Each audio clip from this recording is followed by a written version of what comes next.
Good afternoon. അപ്പോൾ knowledge is power എന്ന് പറഞ്ഞ ആ ഒരു ചാപ്റ്ററിൻ്റെ സെക്കൻഡ് പാർട്ടാണ് നമ്മൾ ഡിസ്കസ് ചെയ്തുകൊണ്ടിരുന്നത്. അപ്പോൾ നമ്മൾ സംസാരിച്ചുകൊണ്ടിരുന്നത് സയൻസിൻ്റെ ഒരു ഡെവലപ്മെൻറ്റാണ്. അതോടൊപ്പം തന്നെ സയൻറ്റിഫിക്കായിട്ട് സയൻസ് യൂസ് ചെയ്തത്, അതായത് സാങ്കേതികവിദ്യ കൂടുതലായിട്ട് ഉപയോഗിച്ചത് ഓരോ രാജ്യങ്ങളും അവരുടെ ഡിഫെൻസിനൊക്കെ വേണ്ടിയിട്ടാണ്. ഇപ്പോൾ അമേരിക്ക പോലുള്ള രാജ്യങ്ങളൊക്കെ ആണെങ്കിൽ ഇന്ന് കൂടുതൽ പൈസ ചിലവാക്കുന്നതും ശാസ്ത്രം ഉപയോഗിച്ചിട്ട് അല്ലെങ്കിൽ സാങ്കേതികവിദ്യ വികസിപ്പിക്കുന്നതും യുദ്ധത്തിന് വേണ്ടിയിട്ടുള്ള എന്താ പറയുക വാർ വെപ്പൺസിനൊക്കെയാണെന്നാണ് നമുക്ക് മനസ്സിലാക്കാൻ പറ്റുക. അപ്പോൾ അങ്ങനെയുള്ള ആ ഒരു സയൻസിൻ്റെ ഡെവലപ്മെൻറ്റാണ് നമ്മൾ ഡിസ്കസ് ചെയ്യുന്നത്. സയൻസിൻ്റെ ഡെവലപ്മെൻറ്റ്, ശാസ്ത്രം വികസിക്കുന്നു, അതുവഴി ഉണ്ടാകുന്ന സാങ്കേതിക വിദ്യകൾ, പുതിയ വെപ്പൺസ് ഉണ്ടാവണം എന്നൊക്കെ പറ്റിയാണ് നമ്മൾ പറഞ്ഞുകൊണ്ടിരുന്നത്. അപ്പോൾ നമുക്കിതിൻ്റെ സെക്കൻഡ് പാർട്ട് നോക്കാം. ഇതൊരു എസ്സെയാണ്, യുവാൽ നോറ ഹറാരിയുടെ. ഇതിൻ്റെ ആദ്യത്തെ ഭാഗം നമ്മൾ നോക്കിയിരുന്നു. ബാക്കി നോക്കാം. But science is not just about offensive weapons. അതേസമയം ശാസ്ത്രം എന്ന് പറയുന്നത് വെറും ആയുധങ്ങൾ മാത്രമല്ല എന്ന് പറയുകയാണ്. ആയുധങ്ങൾ ഉണ്ടാക്കുന്നത് അല്ലെങ്കിൽ ആയുധങ്ങൾ മാത്രമല്ല. It plays a major role in our defences as well. യുദ്ധം മാത്രമല്ല, അതേസമയം ഡിഫെൻസസ്, പ്രതിരോധ പ്രവർത്തനങ്ങൾക്കും നമ്മൾ ഈ ഒരു ശാസ്ത്രം ഉപയോഗിക്കാറുണ്ട്. അതായത് ഡിഫെൻസീവ് പർപ്പസസ് എന്ന് പറഞ്ഞു കഴിഞ്ഞാൽ മറ്റേതെങ്കിലും രാജ്യങ്ങൾ നമ്മൾ ആക്രമിക്കാൻ വരുമ്പോൾ നമുക്ക് രക്ഷ നേടണമെങ്കിൽ നമ്മുടെ കയ്യിൽ എന്ത് വേണം? നല്ല നല്ല വെപ്പൺസ്, ആയുധങ്ങൾ, ഗൺസൊക്കെ വേണം. അപ്പോൾ അങ്ങനെയുള്ള ഡിഫെൻസീവ് പർപ്പസസിന് നമ്മൾ ഈ ഒരു സയൻസ് ഉപയോഗിക്കേണ്ടതെന്ന് പറയുകയാണ്. Today, many Americans believe that the solution to terrorism is technological rather than political. ഇന്ന് പല അമേരിക്കക്കാരും വിശ്വസിക്കുന്നത് ടെററിസം എന്ന് പറഞ്ഞാൽ എന്താ? തീവ്രവാദത്തിനെതിരെ ഉള്ള ഒരു സൊല്യൂഷൻ, ഒരു ഉത്തരം എന്ന് പറയുന്നത്, അല്ലെങ്കിൽ പോംവഴി എന്ന് പറയുന്നത് ടെക്നോളജിക്കലായിട്ടുള്ള സാങ്കേതിക വിദ്യയാണെന്നാണ് പറയുന്നത്, റേദർ ദാൻ പൊളിറ്റിക്കൽ. രാഷ്ട്രീയപരമായിട്ടുള്ള സൊല്യൂഷനൊന്നും ടെററിസത്തിനില്ല. അതിനുള്ള സൊല്യൂഷൻ എന്ന് പറയുന്നത് സാങ്കേതികമായിട്ടുള്ള വിദ്യയാണ്. അതിലൂടെയാണ് നമുക്ക് ടെററിസത്തിൽ നിന്നും രക്ഷപ്പെടാൻ പറ്റുള്ളൂ എന്നാണ് ഒരുപാട് അമേരിക്കക്കാർ വിശ്വസിക്കുന്നത്. Just to give millions more to nanotechnology industry, they believe. അതുകൊണ്ട് തന്നെ അവരെന്ത് ചെയ്യണം? നാനോ ടെക്നോളജി, സാങ്കേതിക വിദ്യയുടെ വ്യവസായത്തിനൊക്കെ ഒരുപാട് പൈസ അവർ ചിലവാക്കുന്നുണ്ട് അമേരിക്കക്കാർ. they believe, അവർ വിശ്വസിക്കുന്നു, the United States could send bionic spy flies into every Afghan cave, Yemenite redoubt and North African encampment. അപ്പോൾ അവർ അമേരിക്കക്കാർ വിശ്വസിക്കുകയാണ്, യുണൈറ്റഡ് സ്റ്റേറ്റ്സ് US ഉണ്ടാക്കുന്ന ഈ ഒരു സാങ്കേതിക വിദ്യയുടെ ഉപയോഗം മൂലം ബയോണിക് സ്പൈ ഫ്ലൈസ് എന്ന് പറഞ്ഞു കഴിഞ്ഞാൽ മറ്റു രാജ്യങ്ങളിലെ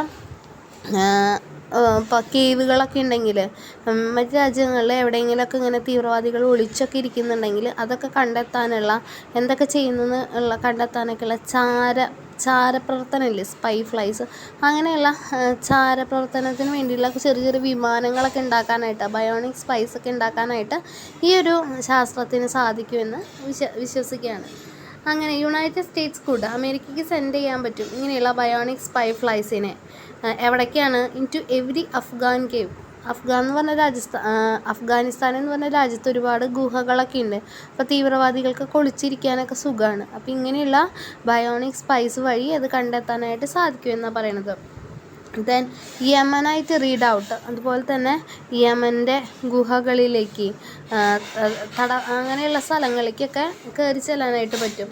ആൻഡ് നോർത്ത് ആഫ്രിക്കൻ എൻകാമ്പ്മെൻറ്റ്, ഇവിടേക്കൊക്കെ നുഴഞ്ഞ് കയറാനും ചാരപ്രവർത്തനം ചെയ്യാനും ഇങ്ങനെയുള്ള ഫ്ലൈസിന് സാധിക്കുമെന്ന് വിശ്വസിക്കുന്നു. വൺസ് ദാറ്റ്സ് ഡൺ, ഒരിക്കലും അങ്ങനെ ചെയ്തിട്ടുമുണ്ട് അമേരിക്ക. ഒസാമ ബിൻ ലാദൻ, അങ്ങനെയാണ് ഒസാമ ബിൻ ലാദനൊക്കെ കണ്ടെത്തുന്നതൊക്കെ അമേരിക്കയുടെ ഭാഗത്തുനിന്ന്. Osama bin Laden's heirs will not be able to make a cup of coffee without a CIA spy fly passing with this vital information back to the headquarters in Langley. അപ്പോൾ പറയാണ്, ഈ ഒരു spy work കാരണം അല്ലെങ്കിൽ spy flies കാരണം Osama bin ലാദൻ്റെ hires എന്ന് പറഞ്ഞാൽ Osama bin ലാദൻ്റെ പിൻഗാമികൾക്ക് ഒരു ചായ പോലും ഉണ്ടാക്കി കുടിക്കാൻ പറ്റില്ല, CIA അറിയാതെ. CIA എന്ന് പറഞ്ഞാൽ എന്താ? സെൻട്രൽ ഇൻ്റലിജൻസ് ഏജൻസിയാണ് അമേരിക്കയിലെ. അതിൻ്റെ ഹെഡ് ക്വാർട്ടേഴ്സ് ലാംഗ്ലിയിലാണ്. അപ്പോൾ ഒസാമ ബിൻ ലാദൻ്റെ പിൻഗാമികൾക്ക് ഒരു ചായ പോലും ഉണ്ടാക്കി കുടിക്കുന്നത് സെൻട്രൽ ഇൻ്റലിജൻസ് ഏജൻസി അമേരിക്കയുടെ ഹെഡ് ക്വാർട്ടേഴ്സ് ലാംഗ്ലിയിൽ അറിയുമെന്ന് പറയാണ്.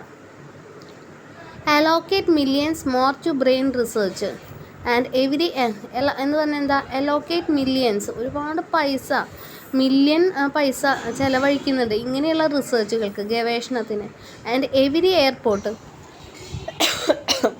എല്ലാ എയർപോർട്ടിലും could be equipped with ultra sophisticated FMRI scanners പറയാണ്. ഒരുപാട് പൈസ ഇങ്ങനെയുള്ള കാര്യങ്ങൾക്ക് ഗവേഷണത്തിന് ചിലവഴിക്കുന്നുണ്ട്. മാത്രമല്ല എയർപോർട്ടുകളിലൊക്കെ അൾട്രാ സോഫിസ്റ്റിക്കേറ്റഡ് ആയിട്ടുള്ള FMRI, എന്ന് പറഞ്ഞാൽ ഫങ്ഷണൽ MRI ആണ്, മാഗ്നറ്റിക് റിസണൻസ് ഇമേജ് സ്കാനേഴ്സ് വെക്കണം എന്ന് പറയുന്നത് ഫങ്ഷണലിൻ്റെ. എന്തിനു വേണ്ടിയിട്ടാണ്? That could immediately recognise the angry and hateful thought in people's brain.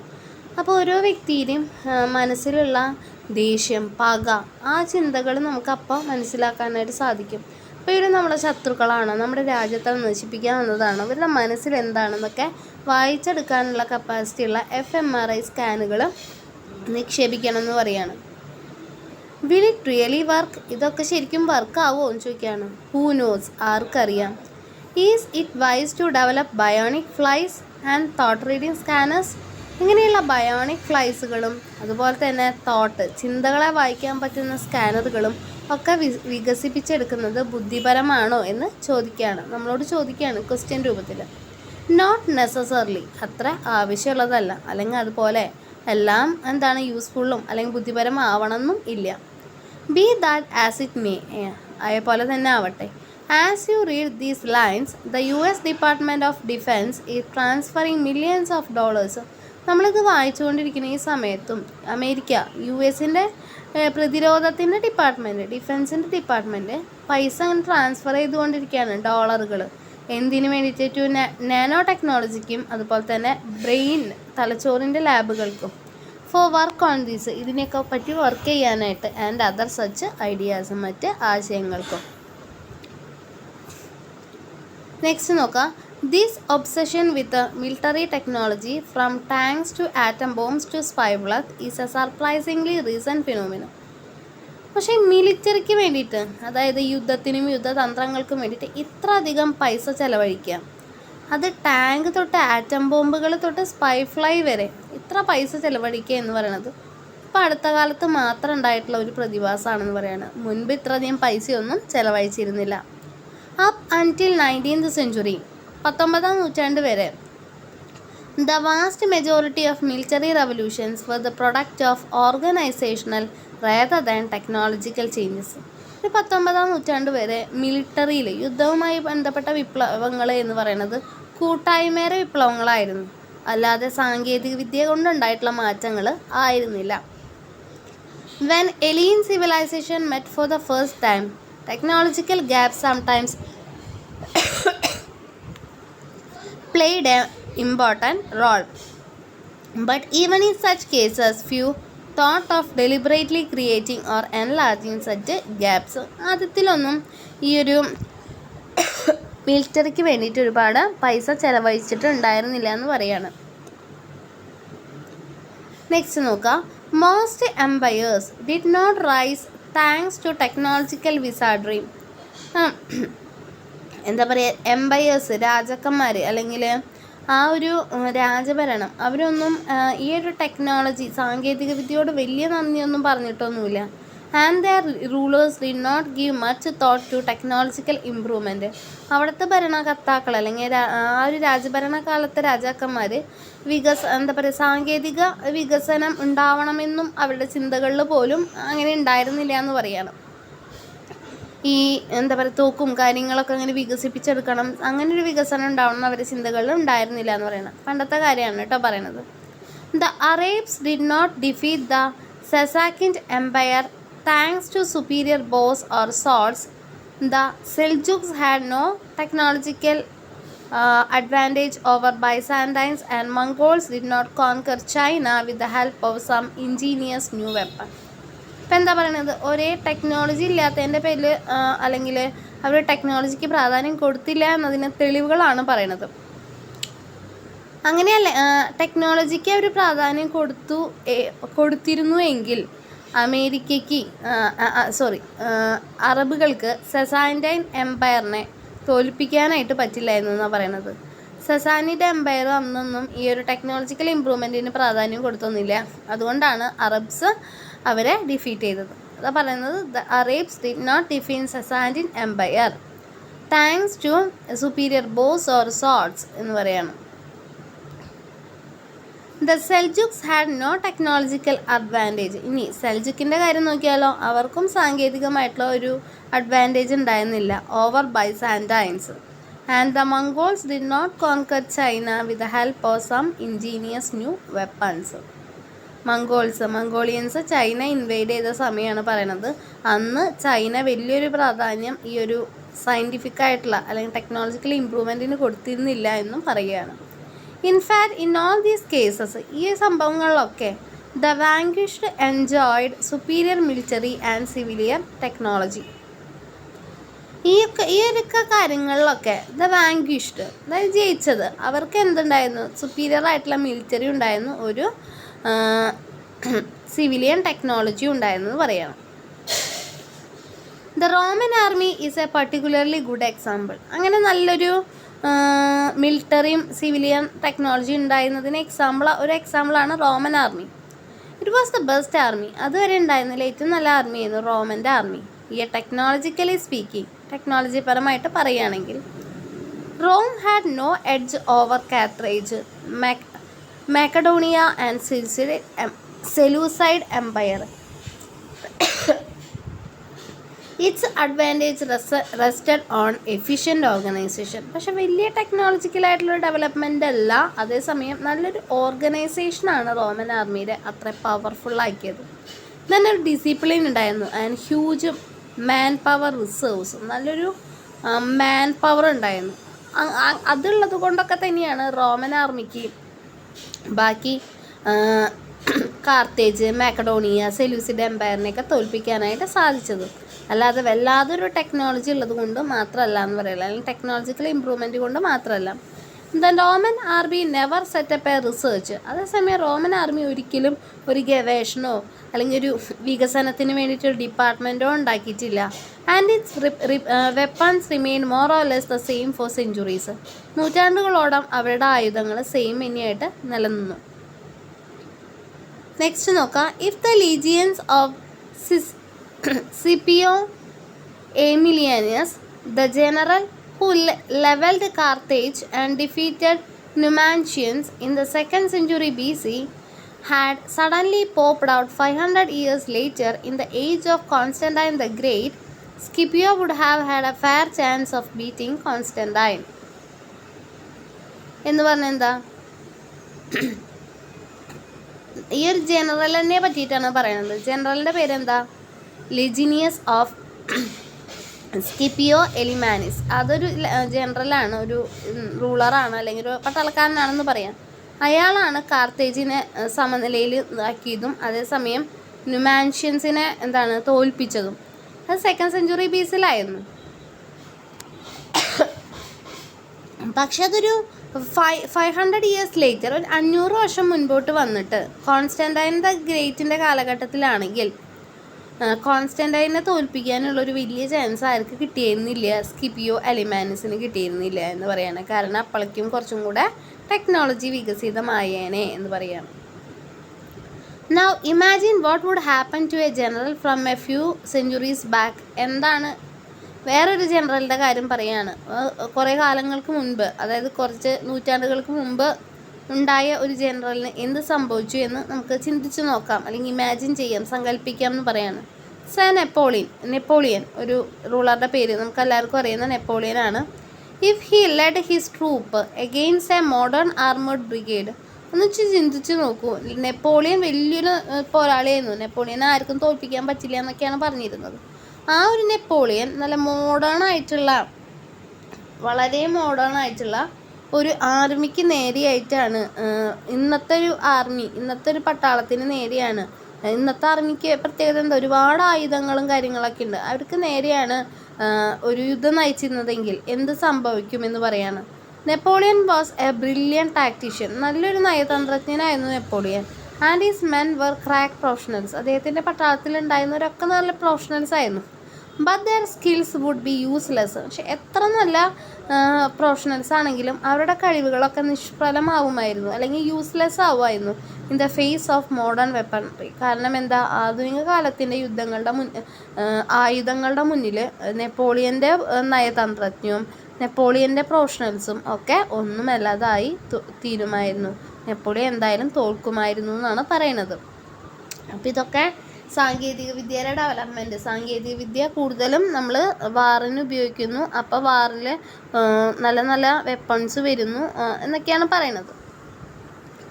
As in റോമിൽ, സോ ഓൾസോ ഇൻ ഏൻഷ്യൻ ചൈനയിലും മോസ്റ്റ് ജനറൽസ് ആൻഡ് ഫിലോസഫേഴ്സ്. ഇപ്പോൾ പട്ടാളത്തിൻ്റെ നേതാക്കൾ ജനറൽസ് ആണെങ്കിലും ഫിലോസഫേഴ്സ് തത്വചിന്തകരാണെങ്കിലും did not think it's their duty to develop new weapons. പണ്ട് കാലത്ത് അവരൊന്നും അത് അവരുടെ കടമയാണ് പുതിയ പുതിയ ആയുധങ്ങൾ ഉണ്ടാക്കേണ്ടത് അല്ലെങ്കിൽ വികസിപ്പിച്ചെടുക്കേണ്ടത് എന്നൊന്നും ചിന്തിച്ചിട്ടില്ല എന്ന് പറയാണ്.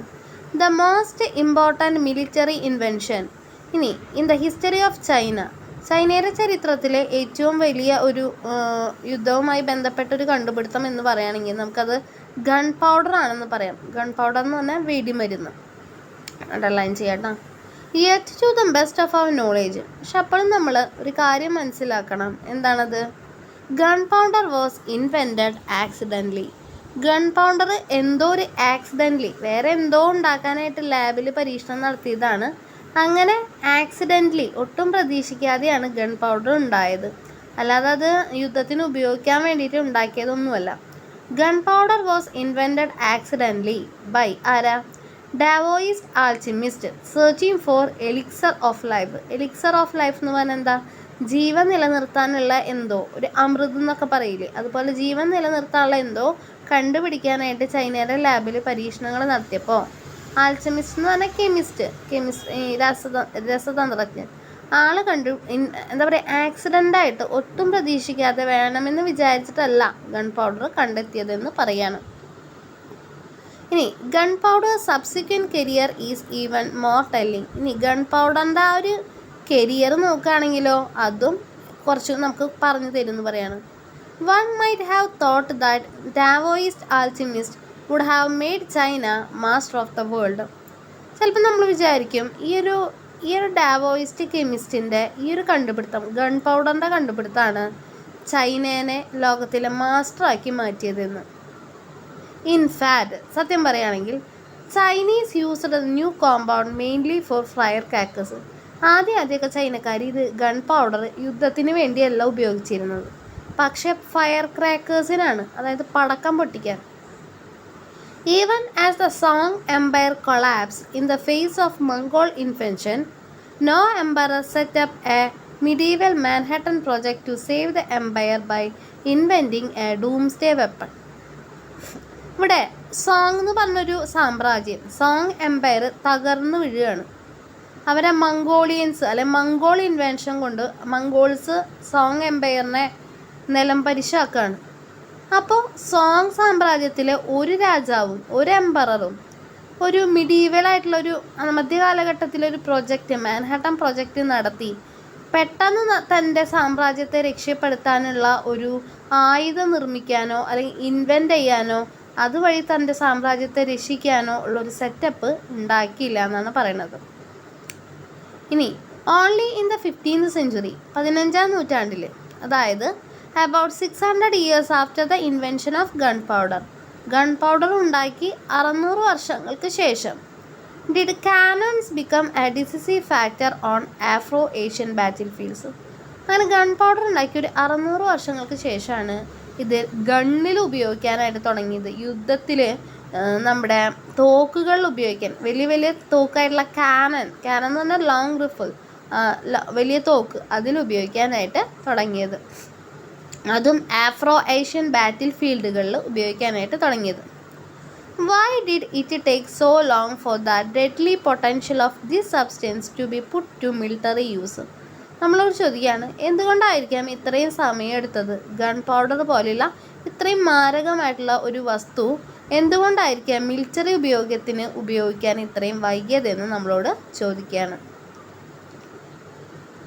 Because it appeared at the time. അതിൻ്റെ ഉത്തരവും പറഞ്ഞു തരുന്നുണ്ട്. എന്തുകൊണ്ടെന്നാൽ ആ ഒരു കാലഘട്ടത്തിൽ when neither the kings, scholars or merchants thought that the new military technology could save them or make them rich. കാരണം എന്താണെന്ന് വെച്ച് കഴിഞ്ഞാൽ അന്ന് കാലത്ത് ഒരു രാജാവും ഒരു സ്കോളറും, അതായത് ഒരു പണ്ഡിതനും ഒരു വ്യാപാരിയും ചിന്തിക്കുന്നില്ല പുതിയൊരു മിലിറ്ററിയുടെ സാങ്കേതിക വിദ്യ വന്നതുകൊണ്ട് അവരുടെ രാജ്യത്തെ രക്ഷിക്കാൻ പറ്റുമെന്നും അവരെ കൂടുതൽ പണക്കാരനാക്കാൻ പറ്റുമെന്നും ഒരു രാജാവും ഒരു പണ്ഡിതനും ഒരു മെർച്ചൻറ്റും അന്നത്തെ കാലത്ത് ചിന്തിച്ചിട്ടില്ല എന്ന് പറയാണ്. അതുകൊണ്ടായിരിക്കാം എന്ന് പറയാണ്. അപ്പോൾ ആ ഒരു കാലം വരെ അങ്ങനെയായിരുന്നു എല്ലാവരുടെയും ചിന്താഗതി. ഇനി നോക്കാം. The situation began to change. അതായത് യുദ്ധത്തിന് വേണ്ടിയിട്ട്, യുദ്ധത്തിൽ ആയുധങ്ങൾ ഉണ്ടാക്കാനായിട്ട് സാങ്കേതിക വിദ്യ ഉപയോഗിക്കുന്നത്, അതിനുവേണ്ടി പണം ചെലവാക്കുന്നത് അല്ലെങ്കിൽ ഗവേഷണങ്ങൾ നടത്തുന്നത് ഒന്നും ആ കാലത്ത് വലിയ പ്രാധാന്യം കൊടുത്തിരുന്നില്ല ഒരു രാജാക്കന്മാരും ഒരു മെർച്ചൻസും ഒരു സ്കോളേഴ്സും എന്ന് പറയുകയാണ്. The situation began to change. പക്ഷേ ഈ ഒരു സ്ഥിതി പതിയെ പതിയെ മാറുകയാണ്. In 15th and 16th century, 15-16 നൂറ്റാണ്ടാവുമ്പോഴേക്കും പതുക്കെ ഈ ഒരു ചിന്താഗതി മാറുകയാണ്. But another 200 years went by before most rulers evinced any interest in financing the research and development of new weapons. പിന്നെ ഒരു 200 വർഷം കൂടി വേണ്ടി വന്നു രാജാക്കന്മാർ കുറേശ്ശെ ഇങ്ങനെയുള്ള കാര്യങ്ങൾക്ക് റിസർച്ചിനും ഡെവലപ്മെൻറ്റ് ഓഫ് പുതിയ ആയുധങ്ങൾ ഉണ്ടാക്കാനൊക്കെ പൈസ ഇൻവെസ്റ്റ് ചെയ്യാൻ. Logistics and strategy continue to have far greater impact on the outcome of war than technology. കാരണമൊക്കെ അവർ ആ ഒരു സമയത്ത് നയതന്ത്രജ്ഞം അല്ലെങ്കിൽ ആ ഒരു സ്ട്രാറ്റജി അവർ ഫോളോ ചെയ്യുന്ന തന്ത്രം അതിനൊക്കെയായിരുന്നു കൂടുതൽ യുദ്ധത്തിൽ പ്രാധാന്യം കൊടുത്തത്, അല്ലാതെ സാങ്കേതിക വിദ്യയ്ക്ക് ആയിരുന്നില്ല. The Napoleonic military machine that crushed the armies of European powers at Austerlitz. അപ്പം എന്താ ചെയ്തത്? നെപ്പോളിയോണിക്, അതായത് നെപ്പോളിയൻ്റെ മിലിറ്ററിയുടെ മെഷീൻ ചിതറിത്തെറിപ്പിക്കുകയാണ്, ക്രഷ് ചെയ്യാണ് യൂറോപ്യൻ പവേഴ്സിൻ്റെ ആർമികളെ. എവിടെയാണ്? ഓസ്റ്റർലിറ്റ്സിൽ 1805. Was armed with more or less same weaponry that the army of Louis XVI had used. അപ്പം Luis 16 use ചെയ്തിരുന്ന അതേ weapon ഉപയോഗിച്ചിട്ടാണ് നെപ്പോളിയൻ്റെ മിലിറ്ററി മെഷീൻ ഈ ഒരു യൂറോപ്യൻ പവേഴ്സിനെ ക്രഷ് ചെയ്ത് വീഴ്ത്തുന്നതെന്ന് പറയാണ്. അപ്പോൾ ആ ഒരു കാലഘട്ടത്തിലും വലിയൊരു മെഷീന് അല്ലെങ്കിൽ വെപ്പൺസിന് മാറ്റങ്ങളൊന്നും വന്നിട്ടില്ല, പുതിയ വെപ്പൺസ് ഒന്നും കാര്യമായിട്ട് വന്നിട്ടില്ല എന്ന് പറയാണ്. Napoleon himself, despite being an artillery man, Napoleon ഒരു യുദ്ധത്തിൽ തന്ത്രജ്ഞനായിരുന്നിട്ട് കൂടി, പിരങ്കികളൊക്കെ ഉണ്ടാക്കുന്ന ഒരാളായിരുന്നിട്ട് കൂടി, had little interest in new weapons. അദ്ദേഹത്തിന് പോലും പുതിയ ആയുധങ്ങൾ വലിയ ഇൻട്രസ്റ്റ് ഒന്നും ഉണ്ടായിരുന്നില്ല. Even though scientists and inventors tried to persuade him to fund the development of fly machine, submarines and rockets. പക്ഷെ ആ സമയത്ത് ശാസ്ത്രജ്ഞർ അതുപോലെ പുതിയ കണ്ടുപിടുത്തം നടത്തുന്ന ഗവേഷകരൊക്കെ അദ്ദേഹം നെപ്പോളിയനോട് പറഞ്ഞിട്ടുണ്ട്, നെപ്പോളിയനെ പ്രേരിപ്പിച്ചിട്ടുണ്ട് പണം ചെലവാക്കാൻ ഇതുപോലെയുള്ള ഫ്ലൈ മെഷീൻസ്, പിന്നെ അന്തർവാഹിനികൾ, സബ്മറൈൻസ് ഉണ്ടാക്കാൻ, റോക്കറ്റ് ഉണ്ടാക്കാനൊക്കെ പൈസ ചെലവഴിക്കാൻ പറഞ്ഞിട്ടും അതിനൊന്നും വലിയ പ്രാധാന്യം നെപ്പോളിയൻ കൊടുത്തിരുന്നില്ല. പിന്നെന്താ പറയുന്നത്? Science, industry and military technology intertwined only with the advent of capitalist system and industrial revolution. പിന്നെ എപ്പോഴാണ് ഇതിനൊക്കെ മാറ്റം വരുന്നത്? എപ്പോഴാണ് കൂടുതൽ പണം ഇങ്ങനെ യുദ്ധത്തിനും ടെക്നോളജിക്കും വേണ്ടിയിട്ട് ചെലവഴിക്കാൻ തുടങ്ങിയത്? അത് ക്യാപിറ്റലിസ്റ്റ് വന്നപ്പോഴാണ്, ക്യാപിറ്റലിസ്റ്റ് മുതലാളിത്ത വ്യവസ്ഥ വന്നപ്പോഴാണ്. അതോടൊപ്പം തന്നെ ഇൻഡസ്ട്രിയൽ റവല്യൂഷൻ, വ്യാവസായിക വിപ്ലവവും മുതലാളിത്ത സമീപനം വന്നപ്പോഴാണ് ഈ ഒരു കൂടുതൽ യുദ്ധത്തിനും മറ്റും ടെക്നോളജി ഉപയോഗിക്കാനായിട്ട് തുടങ്ങിയത്. അതുമാത്രമല്ല സയൻസും ഇൻഡസ്ട്രിയും മിലിറ്ററിയും കൂടിയിട്ട് ഒരുമിച്ച് വരികയാണ്. സയൻസ്, ശാസ്ത്രം, ഇൻഡസ്ട്രി, വ്യവസായം, മിലിറ്ററി ടെക്നോളജി, മിലിറ്ററി ആയിട്ടുള്ള സാങ്കേതിക വിദ്യ, ഇത് ഒരുമിച്ച് ഇൻ്റർവെൻറ്റ് ചെയ്യുകയാണ്. അപ്പോഴാണ് ഇത് മാറ്റമായിട്ട് വരുന്നത്. Once this relationship was established, ഈ ഒരു ബന്ധം വന്നപ്പോൾ, ഏത് ബന്ധം? സയൻസ് ശാസ്ത്രം, ഇൻഡസ്ട്രി വ്യവസായം, മിലിറ്ററി ടെക്നോളജി മിലിറ്ററി ആയിട്ടുള്ള സാങ്കേതികവിദ്യ, ഇവർ തമ്മിലുള്ള ബന്ധം വന്നപ്പോൾ hour it quickly transformed the world, അത് ലോകത്തെ മൊത്തം മാറ്റിമറിച്ചു എന്ന് പറയാണ്. ലോകം മൊത്തം ഇന്ന് കാണുന്ന രൂപത്തിലേക്ക് മാറി. ഇപ്പം എന്താ പറയണത്? സയൻസ് ശാസ്ത്രം വന്നു, നോളജ് ഇനിയാണ് സയൻസ് അല്ലേ? സയൻസ് എന്ന് പറയുന്നത് എന്താണ്? അറിവാണ്. അപ്പോൾ സയൻസ്, ഇൻഡസ്ട്രി, മിലിറ്ററി ഇതൊക്കെ വന്നപ്പോൾ കൂടുതൽ സാങ്കേതിക വിദ്യകൾ വന്നു. യുദ്ധത്തിനും മറ്റും പുതിയ പുതിയ കണ്ടുപിടുത്തങ്ങൾ, വെപ്പൺസ് വന്നു, പുതിയ പുതിയ കാര്യങ്ങളൊക്കെ ഉണ്ടാക്കാനായിട്ട് തുടങ്ങി. അതിനൊക്കെ ഒരുപാട് ഗവേഷണങ്ങളും കാര്യങ്ങളൊക്കെ നടന്നു. അപ്പം ഇവിടെ എല്ലാം എങ്ങനെയാണ്? സയൻസ് ശാസ്ത്രത്തിൽ നിന്ന് തന്നെയാണ്. ശാസ്ത്രം എന്ന് പറയുന്നത് എന്താണ്? നോളജ് തന്നെയാണ്. ഇപ്പോൾ ഒരു പവർഫുൾ രാജ്യമാക്കി മാറ്റുന്നത് എന്താ? ഈ ഒരു അറിവാണ്, ശാസ്ത്രമാണ്. അപ്പോൾ നോളജ് തന്നെയാണ് എന്തെന്ന് പറയുന്നത്? പവർ എന്ന് പറയുന്നത്. ഏറ്റവും വലിയ ശക്തി എന്ന് പറയുന്നത് ഏത് തന്നെയാണ്? നോളേജ്, അറിവ് തന്നെയാണ്. അപ്പോൾ അതാണ് നമ്മുടെ ഇതിൻ്റെ ഒരു ഹെഡിങ് ആയിട്ട് വരുന്നത്. അപ്പോൾ ഇതിൻ്റെ ക്വസ്റ്റ്യൻ ആൻസേഴ്സ്, അതോടൊപ്പം തന്നെ ചെറിയ സമ്മറി രൂപം. ഇതിപ്പോൾ ചിലപ്പോൾ കൺഫ്യൂസിങ് ആണ് അങ്ങോട്ടും ഇങ്ങോട്ടൊക്കെ. അപ്പോൾ അതിൻ്റെ സമ്മറിയുടെ ഒരു PDF കൂടെ ഞാൻ അയക്കാം. അപ്പോൾ അത് നിങ്ങൾ നോക്കി പഠിക്കുക. പിന്നെ ക്വസ്റ്റ്യൻ ആൻസേഴ്സും. അപ്പോൾ ഇതോടുകൂടെ നമ്മുടെ ഈ ഒരു ചാപ്റ്റർ ഇവിടെ എൻഡ് ചെയ്യാണ്. അപ്പോൾ ഈ ഒരു ക്ലാസ് 1-2 വട്ടം നിങ്ങൾ കാണാം. Okay, thank you.